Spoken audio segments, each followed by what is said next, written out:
છોટાઉદેપુર જિલ્લાના મોટી સાંકળ ગામે લગ્ન પ્રસંગમાં હાથ બનાવટના તમંચા વડે ફાયરિંગ થતા એક મહિલા ઇજાગ્રસ્ત થવા પામી હતી। આ મહિલાને સારવાર માટે એસએસજી હોસ્પિટલ ખસેડવામાં આવી છે, જ્યારે ફાયરિંગ કરનારની ધરપકડ કરી કાર્યવાહી હાથ ધરી છે।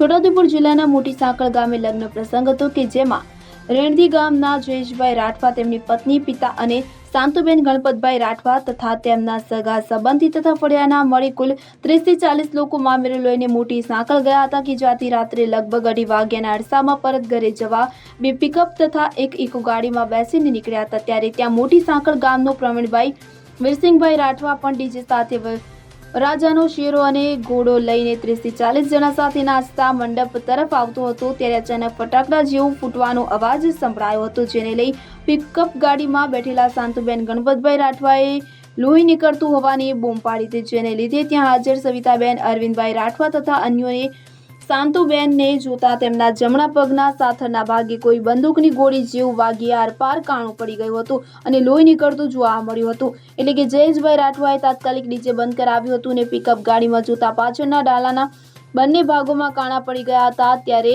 આ ફાયરિંગમાં ઈજા પામેલ શાંતુબેનને તાત્કાલિક 108 બોલાવી કમવાડ સરકારી દવાખાને લાવીને પ્રાથમિક સારવાર આપી વધુ સારવાર અર્થે વડોદરા એસએસજી ખાતે મોકલવામાં આવ્યા છે। ત્યારે આ મામલે કમવાડ પોલીસે ગુનો નોંધી મોટી સાંકળ ગામે એફએસએલ સાથે વિઝિટ કરતા તમંચા જેવા હથિયાર વડે બનેલો હોવાનો અભિપ્રાય આવતા ડીજે સાથે વરરાજાનો શેરો અને ઘોડો લઈને આવેલા પ્રવીણભાઈ વીરસિંહભાઈ રાઠવાની પૂછપરછ કરતા પોતે દેશી હાથ બનાવટનું ગેરકાયદેસર રીતે રાખેલ તમંચા વડે ફાયરિંગ કર્યું હોવાનું કબૂલ્યું હતું, જેને લઈને કમવાડ પોલીસ દ્વારા કાર્યવાહી હાથ ધરવામાં આવી છે।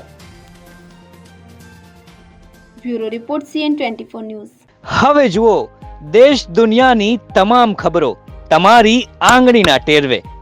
ઉઠાવો મોબાઈલ અને ગૂગલ પ્લે સ્ટોર પરથી ડાઉનલોડ કરો અમારી CN24 ન્યૂઝ મોબાઈલ એપ।